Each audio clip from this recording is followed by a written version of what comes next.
It's about 6:15 on the 27th of May. Early morning, chilly, but it's going to be a beautiful, beautiful morning. And somewhere up in the sky, a plane is flying, a small little Cessna is flying.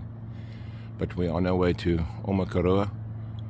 This is the second of 3 rounds of racing in our Group 5, waiting for Murray and Jerry, and then we're going to pick up Ian. Alright, we're in Omokoroa this morning. We're racing at Steve's place. Steve, if you'll tell us a bit more about your track, when you built it, how long ago, and just give us a bit of a background on it. Yeah, well, we've had a track here in Omokoroa for about the last 10 years since I moved in, but we've only had it in this form for about the last 4, and only recently started racing the RTR cars.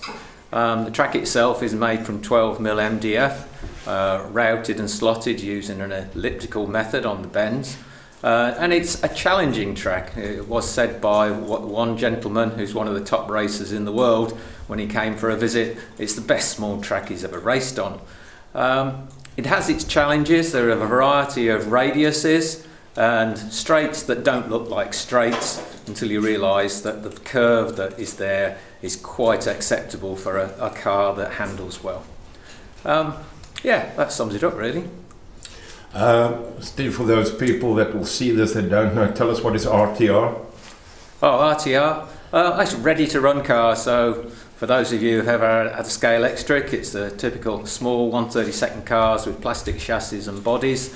But once we start getting a hold of them, we can do a variety of tweaks, changing the tyres, changing the motors, and generally just altering the handling so that they do actually travel at a considerable speed. We're racing Group 5 cars today.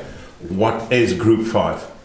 Group 5 is a classification of cars that were raced at Le Mans, I believe in the early 1980s. So there are some BMW M1s here, some Ford Mustangs, Ford Capris, and a variety of other cars.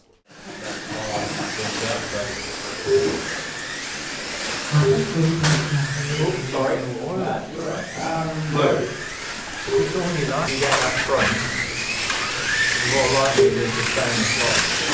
Follow the block and you might go one of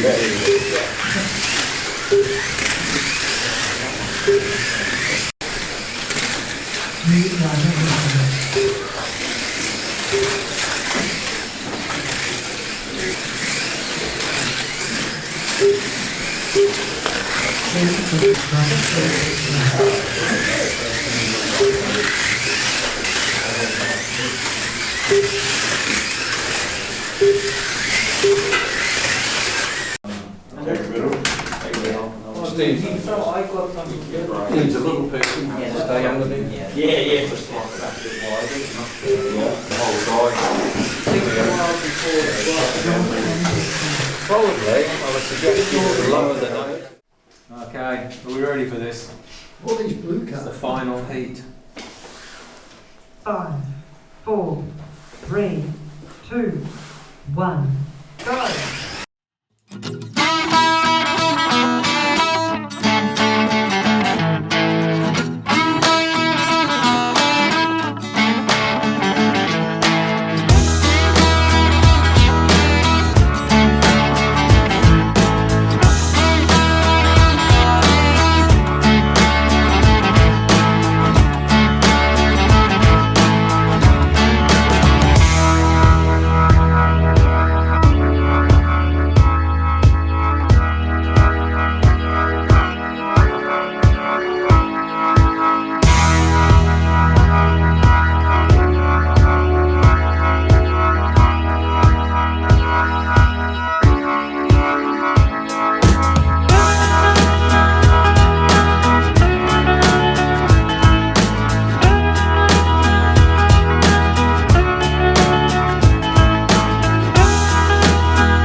Thank you. Yeah, and for your own car, you need a new set of tyres. Obviously I do. You do. Thank you, So Steve. go first. Okay. The question is, who is the most deserving person to get a prize out of all of those folks there? Oh, sorry. That is the question. Well, nobody from my club, they don't deserve anything. I think the car that also needs a new set of tyres on it is Wheel's car. Where's Wheel? Good one. Yeah, You struggled there. So you need a new set of tyres for that car. Okay, Right. there we go.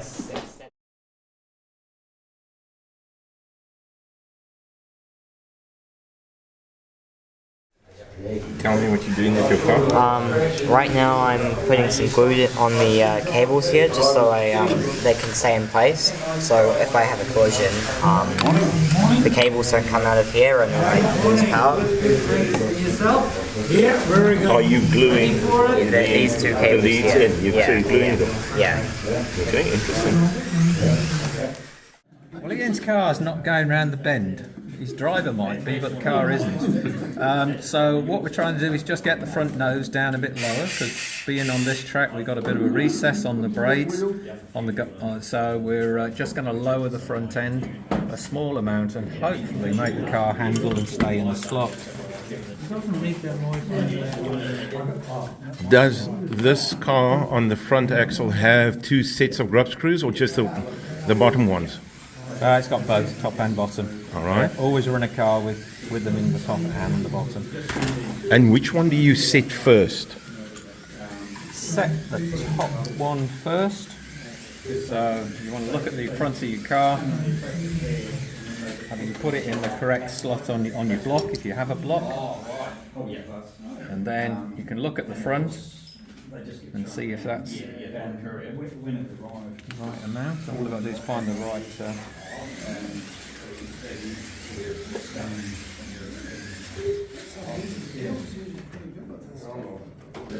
Have you screwed in the top ones or have you screwed them out? Well, I'm trying to lower the front, so Yep. I'm screwing them out to drop the front of the car.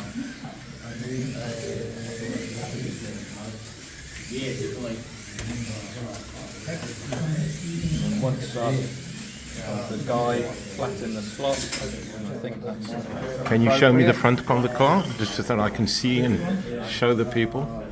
Ooh. So that's what we're looking for there. Yeah, we're just wanting this to sit Yep. down into the guide. Okay. Right, now we can adjust the ones underneath to reduce the play in the front axle. Again, quite a bit here, so I'll probably do another complete turn, I would think. 8. Yeah, that's that side done. Similarly, this side, you can see we've got a lot of movement in here. Yes. So we're now going to take that movement out and tighten it up just to the point where